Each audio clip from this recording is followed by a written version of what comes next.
memang sedang apes saja begitu, tapi lagi-lagi yang apes birokrat, Pak Said Didu. Jadi Karena dalam kasus Kemenaker Trans ini ada 2 pejabat Kemenaker Trans yang sudah ditetapkan sebagai tersangka, masih sebatas dugaan memang. Yang selalu saya katakan, korupsi itu terjadi segitiga selalu, adalah birokrat, pengusaha, dan kalau ada kaitannya dengan penetapan anggaran di DPR, itu selalu 3. Dan selalu di 3 ini selalu biasanya ada penghubung. Dia mendekati final baru dia eksekusi bertiga. Tapi yang tidak bisa lolos sama sekali adalah birokrat. Karena birokratlah yang mengeksekusi itu. Birokratlah yang melakukan lelang, birokratlah yang ketemu dengan kontraktor. Walaupun diusulkan mungkin oleh orang lain. Tapi yang mengeksekusi adalah dia.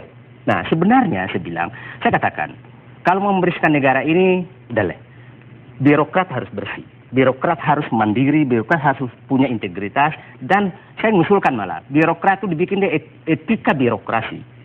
Birokrat tidak boleh ketemu informal dengan kuasa atau pengusaha yang terkait dengan kementerian dengan lembaganya. Itu masukkan kode etik birokrat. Sehingga siapapun birokrat ketemu, maka dia kena hukuman. Kalau menyatakan bukti hukum, susah. Jadi kalau mau dibersihkan ini mulai bikin kode etik birokrat. Nah, yang ini juga, tapi itu harus dilengkapi juga dengan tapi sekarang yang menjadi pertanyaan, apakah mungkin mereka bertindak sendirian begitu kan? Birokrat biasanya, kelebihan dan penyakit utama birokrat adalah loyalitas. Kelebihan dan kekurangan. Kelebihannya karena dia loyal, birokrat tidak pernah membandel. Tapi kalau atasannya bagus, maka baguslah dia. Tapi kalau atasnya memerintah, maka loyallah dia. Karena sabta prasatya kor pertama adalah loyalitas.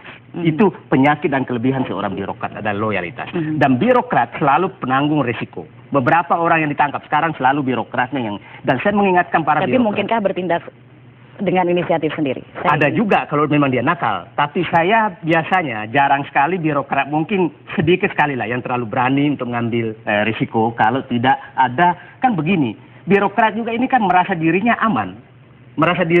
Tapi pada saat ditangkap, maka rasanya misalkan, aku nggak tahu. Nah, pada saat dia nggak bisa tahu, dan dia tidak bisa membuktikan karena tidak mungkin ada perintah tertulis. Tapi kadang-kadang birokrat juga yang ngajari polisi. Jadi kalaupun ada perintahnya itu adalah perintah secara lisan, begitu. Nah, sekarang seluruh mekanisme itu birokratnya juga. Nah, saya tidak menyatakan bahwa birokrat. Jadi birokrat ini harus dibersihkan dulu deh, mulai birokratnya. Baik, kita berhenti di situ dulu. Akan kita lanjutkan saat lagi dalam Headline News. Pemirsa tetaplah bersama kami. Perbincangan ini akan kami lanjutkan dalam Headline News.